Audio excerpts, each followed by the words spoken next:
Hoje iremos estudar A Luta pelo Direito, de Rudolf von Jhering. Jhering escreveu essa magnífica obra no século XIX. Eis os excertos do livro: O interesse na luta pelo direito, a luta pelo direito na esfera individual, a luta pelo direito na esfera social e o direito alemão e a luta pelo direito. O livro de Jhering foi traduzido para vários idiomas: japoneses, franceses, espanhóis, italianos, gregos, portugueses, brasileiros leram-no. Em suas linhas, Jhering incita as pessoas à conquista do nobre ideal de paz e justiça. Não se pode ter um jurista de formação genuína sem ter lido Jhering. Conheçamos Jhering por suas palavras. Capítulo 1. O direito é uma ideia prática, isto é, designa um fim. E adverte: não é suficiente investigar o fim, deve-se também saber o caminho que a ele conduz. No capítulo 1, Jhering conclama a uma luta contra a injustiça. Segundo Jhering, esta luta perdurará tanto como o mundo, porque o direito terá de precaver-se sempre contra os ataques da injustiça. E sentencia: todo direito no mundo foi adquirido pela luta. Sobre a simbologia da justiça, olha o que Jhering escreveu, aspas: a espada sem a balança é a força bruta. A balança sem a espada é o direito impotente. Interessante dizer que o próprio Jhering afirma que sua teoria se ocupa muito mais com a balança do que com a espada da justiça. Para Jhering, a luta está para o direito como trabalho para a propriedade. Para Jhering, o Estado não pode conseguir manter a ordem legal sem lutar continuamente contra a anarquia que o ataca. Questiona Jhering: quem despojará um povo de suas instituições e de seus direitos obtidos à custa do seu sangue? E finaliza o capítulo 1 com a seguinte frase: neste sentido, não vacilamos em proclamar que a luta que exige o direito para se tornar prático não é uma maldição, mas a graça. Resistir à injustiça é um dever do indivíduo para consigo mesmo. Eis a síntese do capítulo 2. No capítulo 3, Jhering trata da luta pelo direito na esfera individual. Segundo Jhering, a dor física anuncia-nos uma perturbação no organismo, a presença de uma influência funesta. Abre-nos os olhos ao perigo que nos ameaça e nos obriga a remediar a tempo. Do mesmo modo, é a dor moral que nos causa a injustiça voluntária. Para você compreender a seguinte passagem de Jhering, é importante recordar que o iluminismo representou a vertente filosófica para os posteriores estudos relativos ao socialismo e, consequentemente, ao comunismo. Então, olha só o que Jhering diz, aspas: o comunismo não poderia proliferar senão naquelas partes em que está inteiramente esquecida ou abastada a ideia da propriedade, não se encontrando, porém, onde haja a ideia da sua verdadeira origem. Mais à frente, fala Jhering, aspas: nenhum povo pode, em caso algum, abandonar a defesa de seu direito.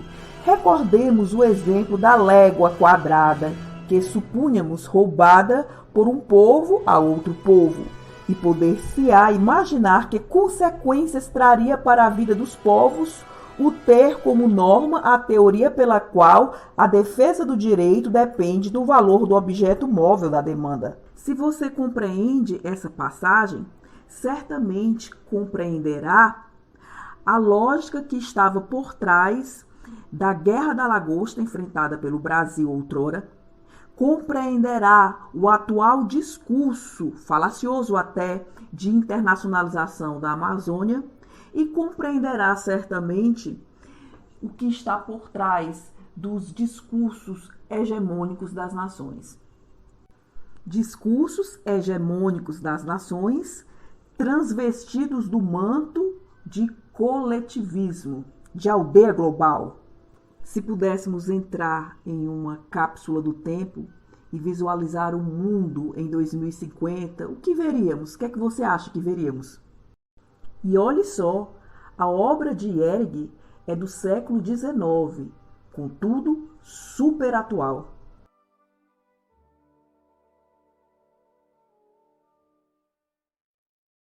Por várias vezes em sua obra, Ehrig fala de propriedade. E olha só o que ele diz, aspas, a propriedade não é mais que a periferia da personalidade estendida a uma coisa. E sobre a dor em relação a um direito violado, eis que, aspas, a dor, que é o grito de angústia, de socorro da natureza ameaçada, verdade esta aplicável, como notamos, não só ao organismo físico, como também ao ser moral. E arremata, direito é a condição da existência moral da pessoa, e mantê-lo é defender a sua própria existência moral.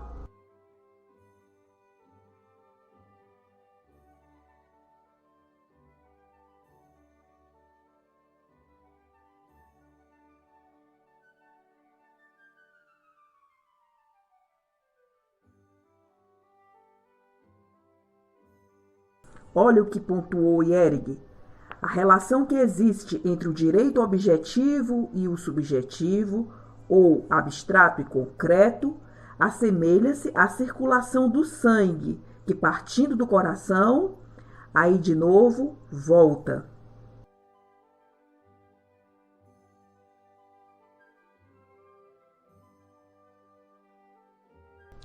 O livro de Ehrig deixa muito claro que cada um está encarregado na sua posição de defender a lei.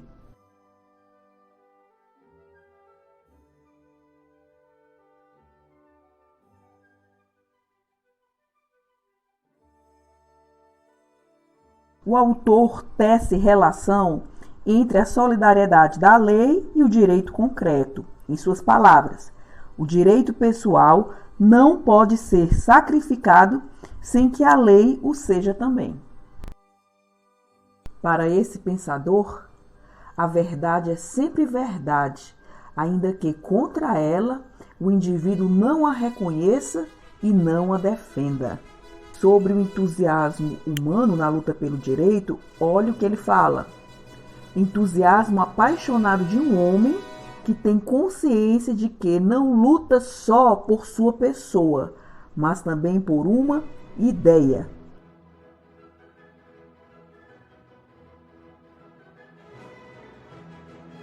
Sentenciou Ehrig.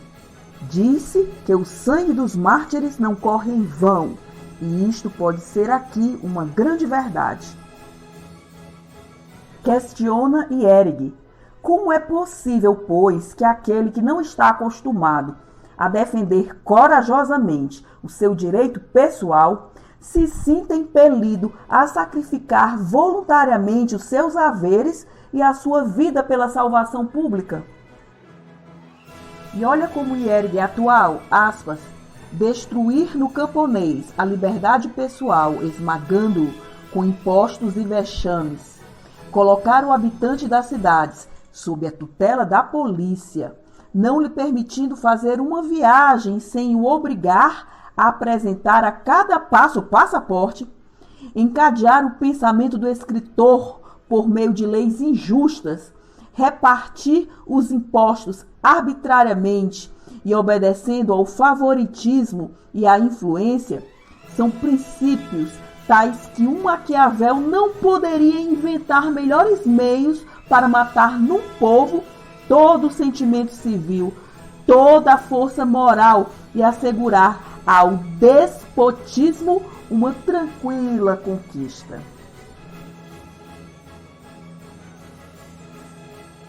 Para Hierg, a liberdade de ação é para o sentimento legal o que o ar é para a chama. Se a diminuís ou paralisais, acabareis com tal sentimento. No capítulo 5, escreve Hierg, aspas, mas o despotismo assemelha-se a essa rajada ardente que não permite a planta alguma desenvolver-se. Hierg compreende que encarar o problema jurídico apenas do ponto de vista do interesse pecuniário significaria um materialismo baixo e grosseiro. Hierg fala de uma desordem odiosa, isso no século XIX, desordem essa a vergonhosamente paralisar o direito à legítima defesa, e escreve, aspas, que esquecimento da dignidade humana, que desprezo, que perturbação do sentimento simples e justo do direito.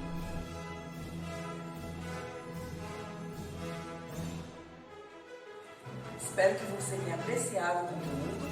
Em caso positivo, curta, compartilhe, comente, sugira novos temas. Muita paz, fraterno abraço, até a próxima.